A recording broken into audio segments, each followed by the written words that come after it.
나이가 마흔이 넘어가지고 이제 처음으로 불교를 알게 되고, 뭐 친구를 통해서 특히 연불 수행하는 것을 알게 됐어요. 연불 수행이 가장 좋은 것이다.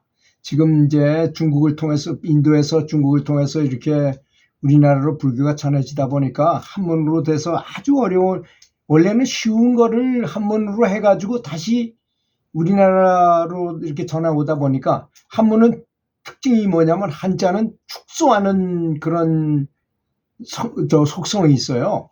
그래서 그 축소했던 걸 다시 우리나라 풀다 보니까 이게 왜곡이 되는 경우도 있고, 하여튼 특히 이해하기가 어렵게 됐다는 거는 분명한 사실이라 그래요. 그리고 이제 원래 정통 불교는 그런 것이 아니었는데 중국에 와서 조사라는 사람들이 생기고 깨달음을 법맥을 이어받았다는 분들이 화두선을 하기 시작했다는 것입니다. 그래서 뭐 조주선사라든지 임재선사라든지 황벽선사라든지 이런 분들이 이 화두선을 통해서 이제 하나의 방편이죠. 그것도 깨닫는 방법 중에 하나, 뭐 틀림없는 방법은 방법이지만 정통적으로 부처님이 가르치는 방법은 아닌 방법으로 가르쳤어요. 근데 그 중에서 중국의 해충 스님이라는 분이 계셨는데, 그분이 인도까지 참 먼 거리를 옛날 걸어서 가야 되나, 실크로드를 통해서 인도까지 걸어가서 여러 곳의 고승들을 찾아가 보면서 어떤 것이 가장 쉽고 빠르게 정확하게 불교 깨달음을 얻는 방법입니까 하고 질문을 했더니 한결같이 다 연불을 하라고 말했어요. 아미타불 연불이나 관세음보살 연불을 해라. 근데 이 사람이 그걸 믿지 않고 더 좋은 방법이 있나 하고 계속 찾아다녔던 것입니다. 그러다가 어떤 성지에서 관세음보살 큰 산 골짜기에 큰 관세음보살상이 있는 걸 보고 감동을 해가지고 이 사람이 거기서 일주일 동안 단식을 하면서 목숨을 걸어놓고 연불을 했어요. 일주일째 되는 날 관세음보살님이 나타나서 당신이 그렇게 원하던 그 깨닫는 방법은 연불법이 가장 좋으니라 하는 말씀을 들었어요. 부천 관세음보살님이 직접 탁 화연해가지고 그런 말씀을 듣게 됐으니 이게 가장 좋구나 하는 거를 절실하게 느끼게 됐죠. 그 다음에 다른 걸 찾지 않고 바로 중국을 돌아와서 불교 수행법 중에서는 연불이 가장 좋다. 지금 중국에는 참선 이런 건 하나도 안 합니다. 다 연불, 불교는 불교도 하면 불자라고 하면 연불하는 사람들이라고 그럽니다. 특히 그분들이 뭘 말해야 하느냐면 사람이 죽었을 때 조념연불이라는 것, 도와주는 거죠. 연불을 해가지고 도와줘서 극락을 가게 하는 그런 조념연불을 많이 한다고 합니다. 그래서 이제 어떤 분이 하나 불자가 돌아가시면 작게는 500명, 많게는 한 1000명 이상씩 모여가지고 계속 연불을 해준답니다. 그러면 지장경에 나왔듯이 뭐 그 7분의 1은 그쪽으로 가고 본인한테 7분의 6은 간다 그래요.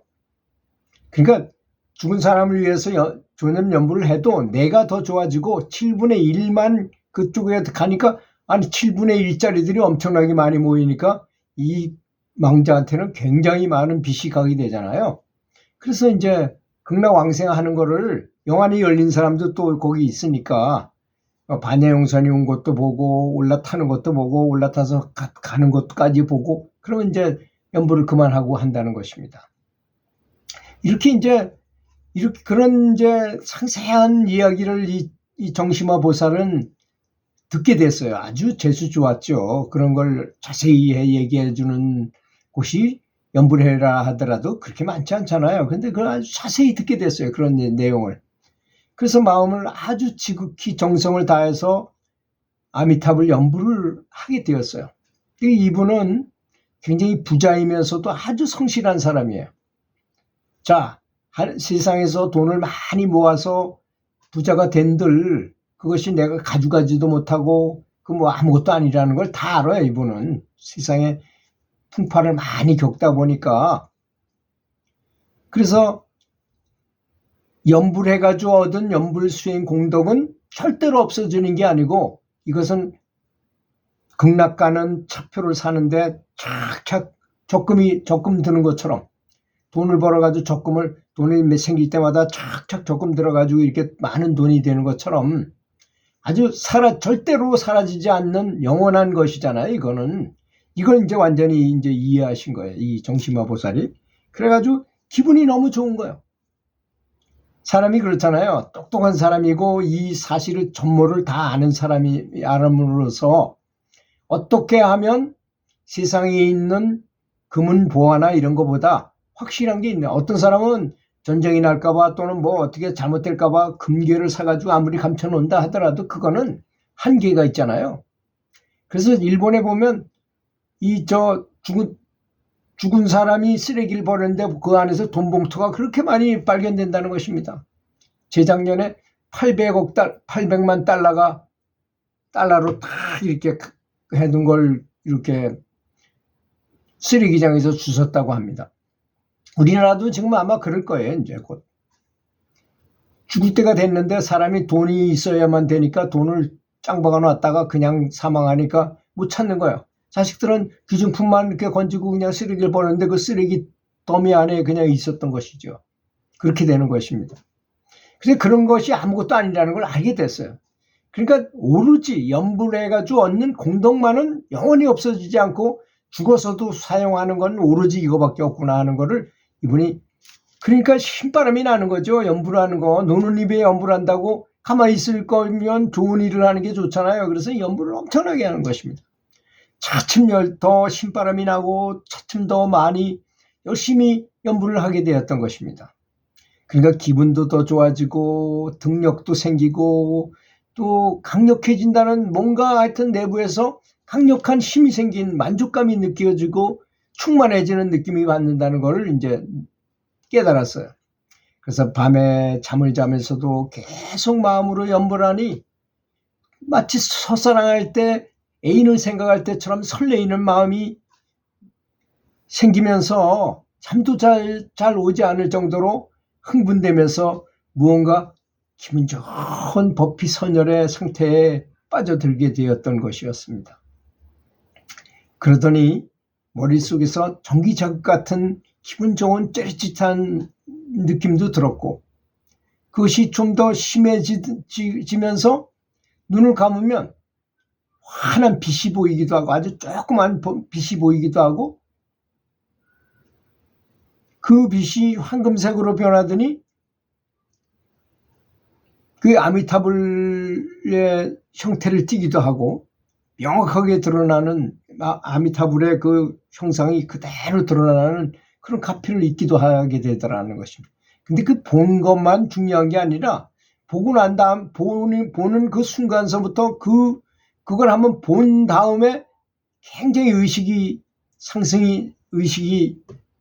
높아져 가지고 자비심이 그렇게 많아지고 항상 기분이 좋고 이런 상태가 되더라는 것입니다. 마음속에 자비심이 아주 철철 넘치도록 이렇게 생기게 되더라는 것입니다. 그리고 만나는 사람들마다 이상하지 많지 자신을 좀 이렇게 존중하는 듯하게 보더라는 것입니다. 자신이 하는 말을 들은 사람들은 모두들 기분이 아주 좋아지는 것 같이 마냥 행복해지는 것이었습니다. 그 말만 들어도 아주 굉장히 내가 무슨 말을 하면 그 말을 그 정심화 보살을 얘기하면 그걸 듣는 사람들은 아주 굉장히 기분이 좋아지더라 이겁니다. 이렇듯 현실에서조차 염불을 수행해서 얻은 부처님의 가피가 사실은 훨씬 더 축복이라는 것을 알게 되었어요. 뭐 꿈에 보거나 뭐 이런 거 말고도 현실에서도 그렇게 많이 보이게 되니까 아주 기분이 좋더라는 얘기죠. 그래서 정심화 보살님은 염불할 때 마치 첫사랑할 때처럼 부처님만 떠올리고 부처님만 생각하면 된다는 아주 간단명료하게 염불을 했던 것입니다. 정심화 보살은 항상 부처님께 깊이 감사하고 오늘도 염불하면서 아주 행복한 삶을 살고 있어요. 이분이야 뭐 돌아가시면 무조건 아프기도 전에 반야용선에 올라타서 극락왕상을 하시겠죠. 이제 이런 분이 좀 더 눈물을 흘리면서 더 감사하고 기쁘게 생각하면 몸에서 에너지 센터가 활성화되고 뭐 그러면 본인도 알 수 없는 신통 아닌 신통이 생겨요. 그냥 여기서 말하는 신통 뭐 별거 아닌 그런 신통이 아니고 정말 부처님의 가피에 의한 진정한 신통이 생기게 된다는 것입니다. 그러면 자신도 잘 몰라요. 뭐가 있는지를. 자신 안에 너무 많기 때문에 신통이 너무 많아가지고 그런 행복한 염불하면 그렇게 행복한 체험을 하게 된다는 사실을 믿으시고 염불하시면 좋을 것 같습니다. 들어주셔서 감사합니다.